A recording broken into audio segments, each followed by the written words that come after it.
안녕하세요. 텍스살롱의 최세무사입니다. 배우자나 직계 좀비속에게 재산을 소유권 이전시킬 때에는 몇 가지 방식을 통해서 할 수가 있습니다. 첫 번째는 대가를 지불하고 소유권을 이전하는 양도의 방식이 있고, 두 번째는 대가의 지불 없이 무상으로 재산의 소유권을 이전하는 정려의 방식이 있고, 또 세 번째는 양도와 정려를 섞어서 소유권을 이전하는 방식이 있는데, 여기에는 부담부 정려가 있고 또 일부 양도, 일부 정려의 방식이 있습니다.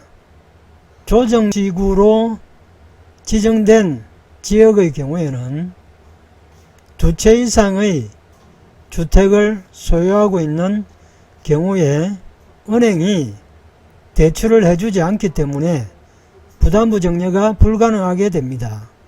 이 경우에는 불가피하게 전부 정려를 하든지 아니면은 일부는 대가를 현금으로 지불을 하고 양도하고 일부는 정려를 하는 방식을 취할 수밖에 없습니다.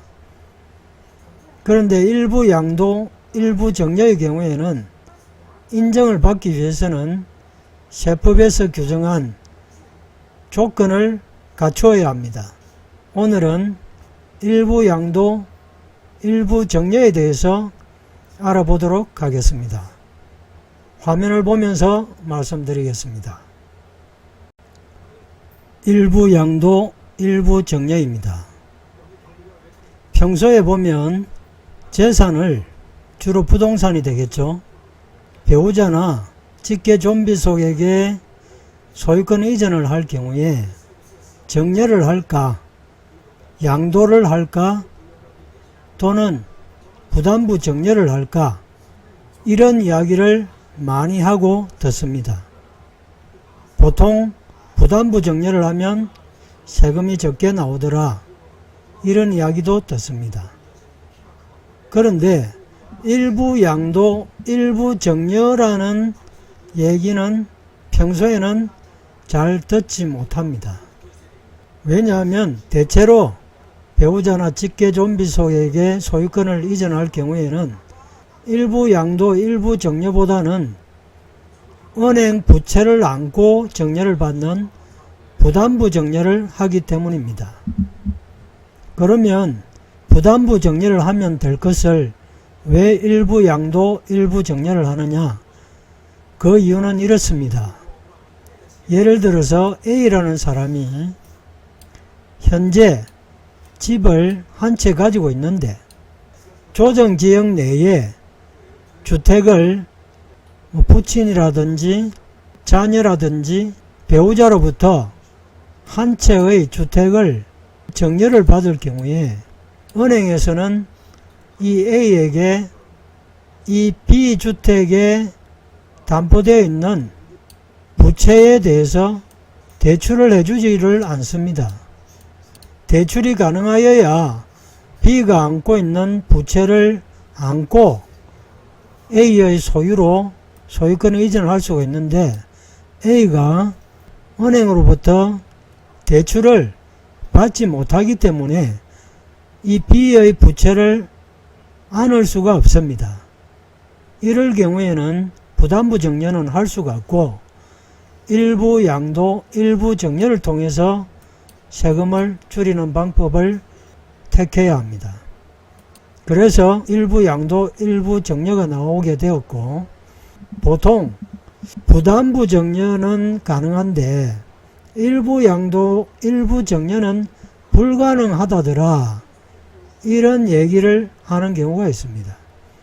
이렇게 이야기하는 경우가 바로 방금 제가 말씀드린 부채를 안고 주택을 정려를 받아야 하는데, 이 부채에 대해서 이미 주택을 한 채를 보유하고 있는 사람은 대출을 받을 수 없기 때문에 부담부 정려는 불가능하다, 이런 의미를 아마 일부 양도, 일부 정려가 불가능하다, 이렇게 착오를 하고 있는 것이 아닌가 싶습니다. 일부 양도, 일부 정려는 가능합니다.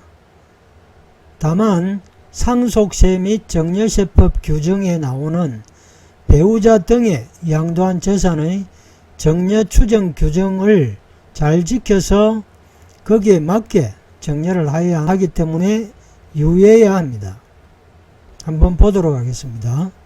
상속세 및 정려세법 제44조 배우자 등에게 양도한 재산의 정려 추정에 관한 규정입니다. 이 추정이라는 말은 양도를 했지만 배우자 등에게 양도를 했을 경우에는 정려로 일단 본다는 뜻입니다. 일단 본다는 뜻이기 때문에 추정이라는 말을 썼고, 이 추정을 깨뜨리면, 즉 양도라는 것을 증명을 하게 되면 양도로 인정을 받을 수 있는 것이 배우자 등에게 양도한 재산의 정려 추정 규정입니다. 그러니까 일정한 조건을 만족하면 양도로 인정받을 수 있다는 뜻이죠. 1항 배우자 또는 직계 존비속 이하 2조에서 배우자 등이라고 한다. 직계 존비속에게 양도한 재산은 양도자가 그 재산을 양도한 때에 그 재산의 가액을 배우자 등이 정려받은 것으로 추정하여 이를 배우자 등의 정려재산 가액으로 한다. 이 1항은 배우자 또는 직계 존비속이 직접 배우자 또는 직계 존비속에게 양도를 하였을 때의 정려 추정의 규정입니다. 이에 반하여 2항은 우회 정려 규정인데, 특수관계인에게, 즉 배우자나 직계 존비속이 아닙니다. 아닌 특수관계인이죠. 특수관계인이라 하면은 사촌, 삼촌 또는 법인에 있어서의 대주주 친족 관계라든지 관계인이 특수관계인이 되겠죠. 그 특수관계인에게 양도한 재산을 그 특수관계인이 양수일로부터, 즉 특수관계인으로부터 양수를 받은 날로부터, 이거는 배우자 또는 직계 존비속이 아니기 때문에 양도가 인정이 되겠죠. 일단은 양도가 인정이 됩니다.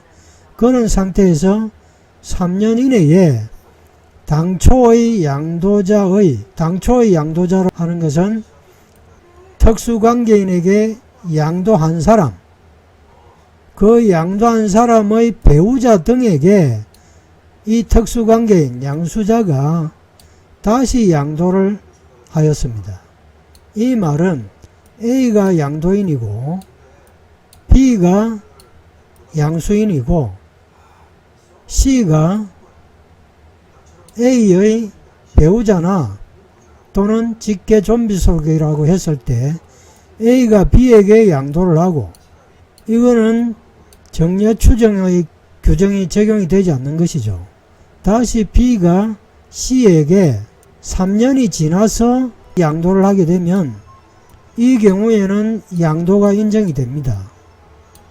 양도가 인정이 되는데 3년 이내에 양도를 하게 되면 양도를 인정하지 않고 정려로 본다, 이런 뜻입니다.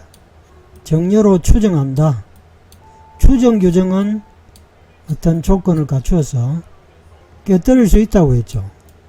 그래서 A가 양도인이 특수관계인인 B에게 양도를 하고, 그 특수관계인 양수인이 A의 배우자나 직계 존비속인 C에게 3년 이내에 양도를 하게 되면 이때는 양도를 보지 않고 정려로 추정한다는 것이 이 2항의 내용입니다. 특수관계인에게 양도한 재산을 그 특수관계인이 양수일로부터 3년 이내에 당초 양도자의 배우자 등에게 다시 양도한 경우에는 양수자가 그 재산을 양도한 당시의 재산가액을 그 배우자 등이 정려받은 것으로 추정하여 이를 배우자 등의 정려재산가액으로 한다. 정려세를 매겨야 하니까 매길 때에는 그 재산을 양도한 당시의 재산가액, 양수할 때의 재산가액이 아니고 양도할 당시의 재산가액이 됩니다. 그런데 여기에 단서 규정이 있습니다. 다만 당초 양도자 및 양수자가 부담한 소득세법에 따른 결정세액을 합친 금액, 이것은 양도소득세를 말합니다. A가 B에게 양도할 때에 납부한 양도세, B가 C에게 양도할 때에 납부한 양도세, 두 번 발생한 이 양도소득세의 합이 B가 C에게 양도할 당시의 재산가액을 정려재산가액으로 보니까 그 재산가액을 기준으로 계산한 정려세액보다 클 경우에는 크니까 굳이 이 양도를 취소를 하고 정려로 할 필요가 없는 것이죠. 이때 유의하실 것은 정려세는 B가 C에게 넘길 때의 재산가액에 따른 정려세를 의미하지만 이 소득세라는 것은 A가 B에게 양도할 때의 양도소득세, B가 C에게 양도할 때의 양도소득세 두 개의 합이라는 점을 유의하셔야 하겠습니다. 그래서 그 양수자가 그 재산을 양도한 당시의 재산가액을 당초 그 배우자 등이 정려받은 것으로 추정할 경우의 정려세액보다 큰 경우에는 그러하지 아니하다. 즉 정려로 추정하지 아니한다, 이런 뜻입니다. 여기에 말씀드린 내용입니다. 다음 사망. 해당 재산이 다음 각호의 어느 하나에 해당하는 경우에는 제1항과 제2항을 적용하지 아니한다. 해당 재산이 1호, 2호, 3호, 4호, 5호의 경우에는 양도로 인정을 하고 정려로 추정하지 않는다, 이런 의미입니다. 그러면 양도로 봐주는 경우는 어떤 경우냐? 1호, 법원의 결정으로 경매 절차에 따라서 처분된 경우, 이 경우는 불특정 다수인 간의 거래에 의하여 처분된 것으로 볼 수 없습니다. 그렇기 때문에 정려 추정을 적용하지 않는 것입니다. 두 번째, 파산 선고로 인하여 처분된 경우, 그 다음에 3호, 국세징수법에 따라 공매된 경우, 다음 4호, 자본시장과 금융투자업에 관한 법률 제8조 2, 제4항, 제1호에 따른 증권시장을 통하여 유가증권이 처분된 경우, 증권시장을 통하여 유가증권이 처분된 경우는 불특정 다수인 간의 거래에 의하여 처분된 것으로 볼 수 없습니다. 불특정 다수인 간의 거래에 의한 처분은 1, 2, 3, 4호에 해당이 되는 것으로 보아서 양도를 인정을 해주는데 대통령령으로 정하는 경우는 제외한다. 이 경우는 어떤 경우냐면 상속세 및 정려세법 시행령 제33조 배우자 등에게 양도한 재산의 정려 추정에서 2항 법 제44조 제3항 제4호 단서에서 대통령령으로 정하는 경우란, 여기서 대통령령으로 정하는 경우란 자본시장과 금융투자업에 관한 법률 제9조 제13항에 따른 증권시장에서 이루어지는 유가증권의 매매 중 기획재정부령으로 정하는 시간의 시장에서 매매된 것을 말합니다. 시간 외 시장에서, 즉 이 경우는 불특정 다수인 간의 거래에 의하여 처분된 것으로 볼 수 없는 경우인 것입니다. 이 경우에는 제외한다, 즉 정려 추정이 적용이 된다, 이런 뜻입니다. 그 다음 이제 5호에 보면 배우자 등에게 대가를 받고 양도한 사실이 명백히 인정되는 경우로서 대통령령으로 정하는 경우, 이렇게 되어 있습니다.